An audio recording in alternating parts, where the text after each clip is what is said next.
Hello, good evening. 2 months after we have Um, conducted our first kapihan about COVID-19, Korea seems to have flattened the curve despite other countries continuing to struggle to contain the spread. What did Korea do currently or correctly to curb the spread, and what can other countries learn from Korea?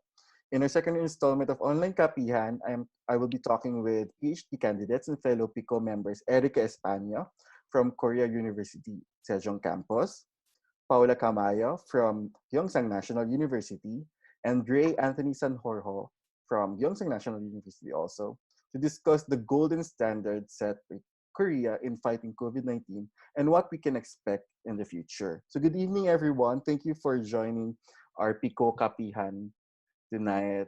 Thank you for taking the time. Musta naman kayo? Yung Good evening. okay lang. Okay lang kayo? Good evening. Okay Okay, na. We're good. good. Safe naman so far. Safe naman. Which is good is good, di ba? Parang Yeah. for now, all I can ask is everyone is healthy, lalo na sa mga kapito Mm. members natin. So first question, ito na agad. Bilis na. First question agad. So I think Agad-agad. agad-agad. Especially with Pawi and Erica, no, since we talked last February, I think around 25th of February, no, 2 months ago, the situation here in Korea has been very different compared to this situation now. So while other countries, lalo na abroad, especially in the US, in the Europe, and even the Philippines, are still struggling to contain the spread of COVID, South Korea seems to have managed the spread and essentially flattening the curve, aka the curve. And I think nowadays, no, they are down to at least 10 patients a day, most of which are coming from abroad. Yung mga local infections, I think just around 2 people or at least 3 people a day na lang. Yeah. So Mm. given this and given what you know about what Korea has done so far, which one do you think was the biggest factor in flattening the curve? So let's start with Erica. I think it was the aggressive contact tracing by Korea, which they follow up with a lot of testing because I think we all know that Korea's been doing a lot, really massive Right. testing. Mm-mm.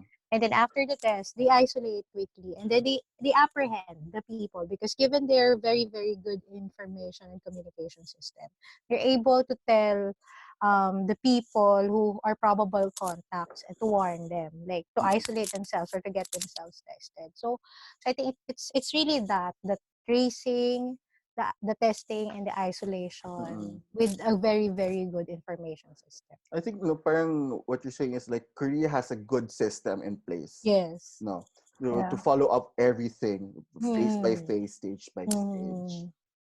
How about you, Yeah. Pawi? What do you think? Yeah, I'm actually impressed with how Korea was able to handle the situation. So, Mm-mm. Korea was able to act quickly upon dun sa first detected case pa lang on January 20. So, I think Mm-mm. it's a big factor on how they were able to flatten the curve. Right. So, they were doing reverse testing in large quantities. I think about average of 12,000 people tested a day. And so the peak was reached sometime around late February, contrary to other countries that were just starting to do their testing mid-March. Mm-mm. Right. So Mm. they're also efficient in doing contact tracing. They have an app, and they are able to go Right. through Right. transactions of people who are positive. So they were able to inform the public who might have been exposed and need to get tested. For those who were positive, they are isolated or treated immediately. And people were also compliant with physical distancing. So Right. I've noticed at that time na the people heard the news sa Daegu, there were less and less people going outside. Mm. Tapos, I think um, Korea was also able to give stress on the importance of hygiene, the use of masks. Right. Right. I think they have this scheme Mm-hmm. wherein you can buy masks on Ah, certain days lang, like depending on diba? Yeah. the So birthday, no, birth year. Mm. Uh-uh. yeah, Yeah. birth year. So with that, walang panic buying. Walang Mm. Hindi katulad shortage siguro sa Walang actually. panic buying. walang Right. shortage. Right. Tapos, sometimes they give out masks also. So, siguro, and yung mga, there are available sanitizers or alcohol sa entrance ng buildings or elevators, even sa public transportation. So, yeah, yun. Right. How about you, Ray? Yeah, I agree with Fawi and Erica. So, yung early and rapid testing, actually, along with aggressive contact tracing, yun yung main reasons kung paano nila na significantly hamper yung transmission. Also, Korea, as we remember, after the MERS-CoV epidemic, actually, Korea was the hardest hit region sa Asia. So this experience allowed them to streamline bureaucratic steps. So naka-layout sila ng mga guidelines for the rapid approval of test kit development and also production. So also Korea is yung magaganda kasi yung mga academic institution nila. So after the first COVID-19 genome sequence was published, they developed test kits right away. And then after that, they coordinated with the industry for rapid mass production. So dito mo talaga makita na solid talaga yung R&D nila. And apart from that, yung mga supply chains na essential for the creation of test kits and also production of masks ay andito na. And they are a lot. So they were able to ramp up production rapidly. And also, marami na din kasi nga BSL or biosafety labs na capable ng testing here. So they just have to tap on those labs. And then, on top of that, madami din biotech professionals here. So, wala talagang issues sa infrastructure power. So, all of this altogether allowed Korea to coordinate a response effectively. Makikita mo talaga no, yung advantage of being a first world country, and they used it to their advantage. Like yung high technology nila, they were able to use like yung mga CCTV nila and credit card no to trace every single case.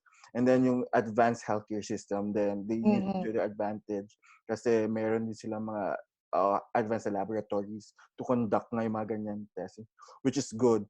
But still, no, until recently, we've been reading sa news no, na Korean officials are still worried that there might be a second wave of outbreak because everyone might be too relaxed na by now. So, in your opinion, no, so should we be scared of a second wave outbreak? And kasi sabi din in other models, in other predictions, like a second wave outbreak would be much worse than a first wave outbreak. So, kayo, like, how do you feel about this? No, Pau. Let's go with Pau. Okay, so the past few days, the number of detected cases dito sa Korea were consecutively reaching single digits na. So people here are gradually returning to their normality. People started to eat at restaurants na, or maybe visit the mall. At least that is the reality here in our area dito sa Jeonju. I'm not so sure with Seoul or Busan. But there is a possibility of second wave outbreak if we do not take control measures seriously. So it just means that we still need to be cautious. Kasi it will just take one person no? Like, kahit nasabihin mong 0 cases sa ibang city, pero kung may one person niya, which reminds me, no? Parang a few weeks ago, like just a day, I think, after ng election nila sa Korea, or April 15, no? There was 2 instances actually, mag-father and daughter sila. Si father was an administrative officer, tapos si daughter naman works as a nurse in a hospital. So si father who tested positive went around the city because of his work as an administrative officer for the city. He went around schools and churches, ganyan. Tapos aside pa yun, pupunta siya ng mga restaurants para kumain. Tapos he voted pa nga. Tapos si daughter naman niya, and I think separate naman nilang nakuha din kasi yung sakit. Si daughter naman kasi, who works for the hospital, nakuha naman niya kasi yung cases from Daegu, which is one of the hardest hit cities sa Korea, the patients were transferred dun sa Busan hospital that she was working in. Tapos naman, this weekend, meron namang teenager naman from Daegu na who went partying sa club. Tapos he went drinking outside. And then kinabukasan, kumain pa sa seaside with a friend. and potentially exposing, I think, 500 A lot. people approximately. People. Tapos nga yung mag-ama na that I've mentioned earlier, I think both of them, approximately 900 people na nga yung na-expose nila. Fortunately naman, like, all of the people have tested negative except for one, which was yung friend na kasama ni Sa seaside. Sa seaside. Seaside. Si seaside boy. So I think, yun, di ba? At least, nandun yung worry mo na kahit isang tao, if you infect one person, 500 sa isang lugar. Exactly. Tapos kung wala kang good measure to trace the whereabouts of these people, napakadelikado nun. Diba? And in addition to a confluence of other factors, kasi hindi natin masasabi, there could be like health on people, then nandiyan yung weather, for example, also, no? So we're not too sure what will happen talaga and when will this second outbreak might happen, no? Yeah. Right? So, how about you, Ray? And what do you think? Yeah, I think yun nga yung isa sa mga nabasa natin sa news, di ba, na they are anticipating na it will come back around early, maybe mid of autumn. So around the colder autumn, season. Fall. So kasi yun yung mga time din ng flu season. So whether matatakot ba tayo or hindi, it depends sa availability ng treatments by then. Kasi, for example, seasonal flu, they come and go But hindi tayo natatakot dahil meron namang vaccine at saka established na din yung mga effective treatments for seasonal flu. How about you, Erica? Yeah, I think ang concern talaga right now kasi especially after we lift all the stringent physical distancing measures is the second wave. Like historically kasi this already happened with the 1918 Spanish flu pandemic. Kaya talagang concern talaga to ng mga scientists. In that case, the second wave was actually bigger than the first wave. So mas maraming namatay dun sa second wave. I guess kasi na-relax yung mga tao. So parang ganun yung ayaw nilang mangyari sa atin, especially since we don't know whether this virus has a seasonality. Yun nga, na parang flu, usually in Korea, it's gonna come during the winter months.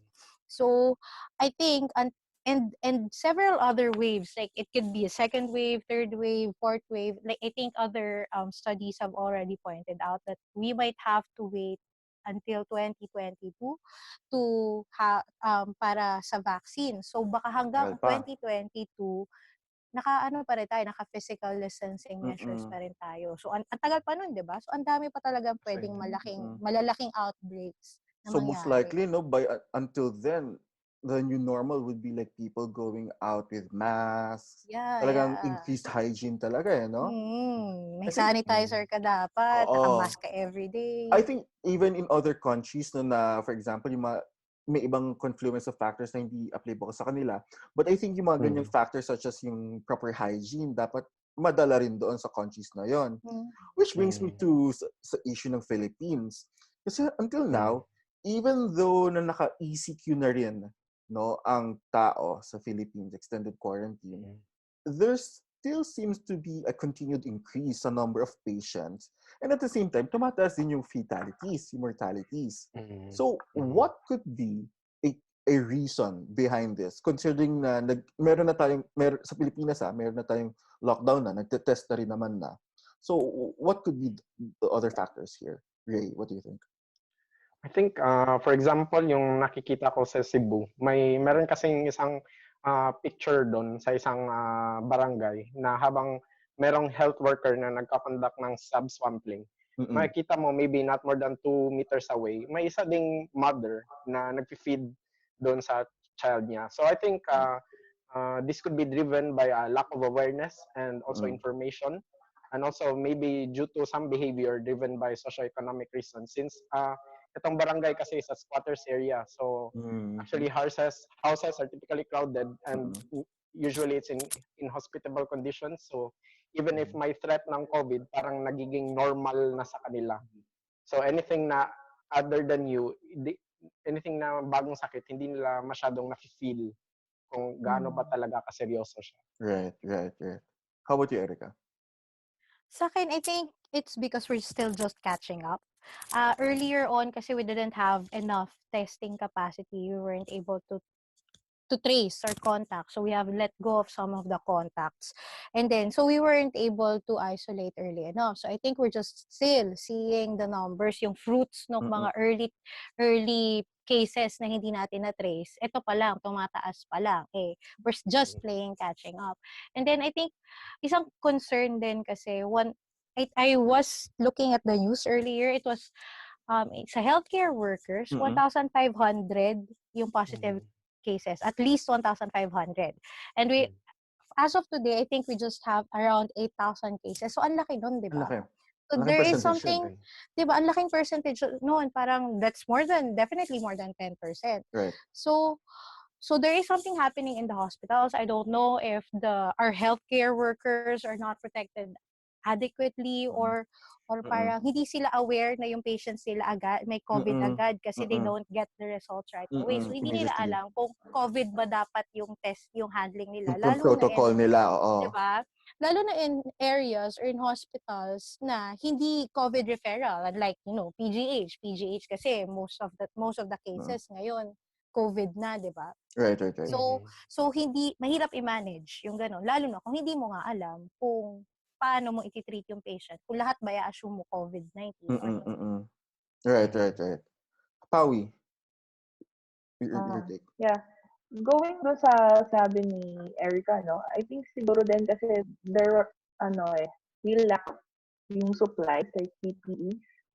Then for our frontliners before, kaya siguro mataas din yung cases of mga nag-positive na nasa medical field.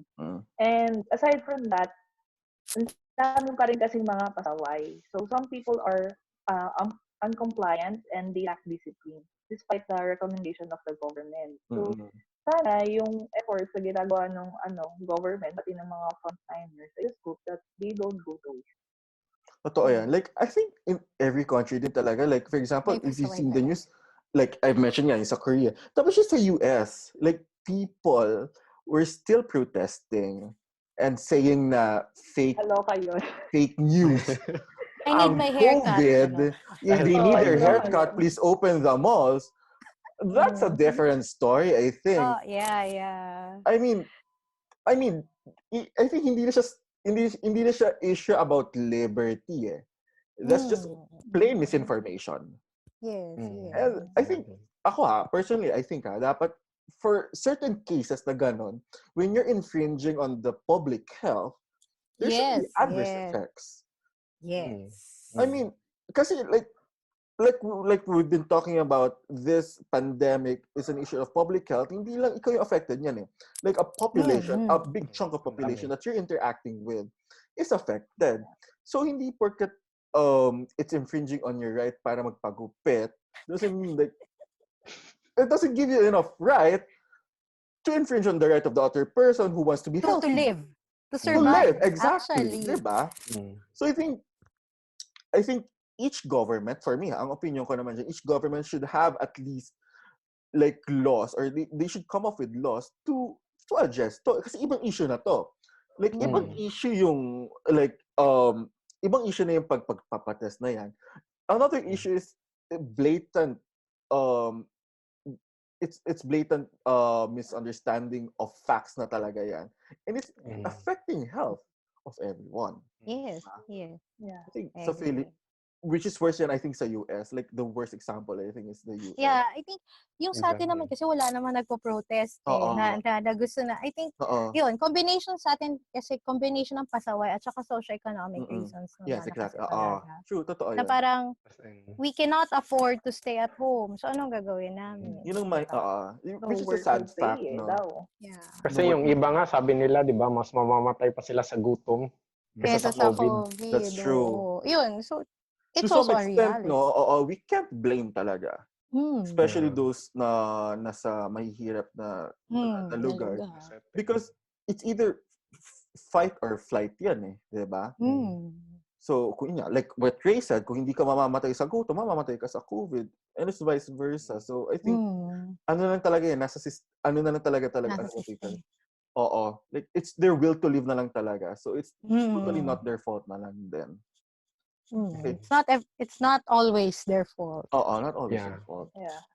May mga bagay na out of bounds na din talaga, out of their limits na lang din talaga. Mahirap na ako. Oo. Saka mahirap din siguro para sa kanila na lumabas. I mean, they chose to go out. Oo. Kahit Oo, hindi, totoo yun. diba? Kahit alam nilang delikado. Oo. Para din sila ng mga sundalo. Oo. Oo.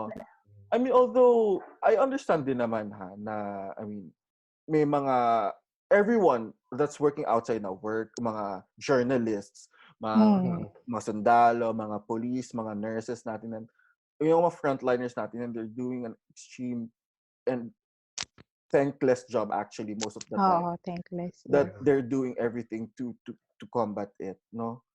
And I give them a lot of thanks for that talaga. Pero sana, like, we become more emphatic din na lang talaga with, I think that's the bottom line for this, is we become empathic na lang din with the plight of everyone else. Yes. I think like the pandemic is making us more empathic or making us more aware of everyone's plights. That's true. Ayun, parang pinag-usapan nga namin, di ba? Ayan. You will be empathic with the plight of the PNP, the AFP, the nurses, the healthcare workers, and at the same time, the poor. So, sana may matutunan tayo. Yun na lang talaga. Like, after, I think that I read it in other articles din na lang talaga na everyone hopes na after this pandemic passes, what we can take from this is that we become better people. Yes. Yun na lang talaga. Sure, I mean, kasi for sure, mga governments in different countries dyan, mag-aaway yan, like, on the direction because of the economy, because of the health.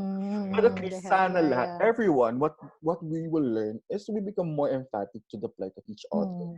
Kasi lahat naman tayo, we were affected by this. Yeah. So we become more understanding na lang din sana nga talaga. Okay, we'll take a break muna before we proceed to our next break segment. Yung ating coffee, kung may mga coffee kayo dyan, or tubig. Ay, tsaka ako. Pareho kami ng baso. Actually, galing Daiso. Advertisement for Daiso. Ilalagay ko dyan.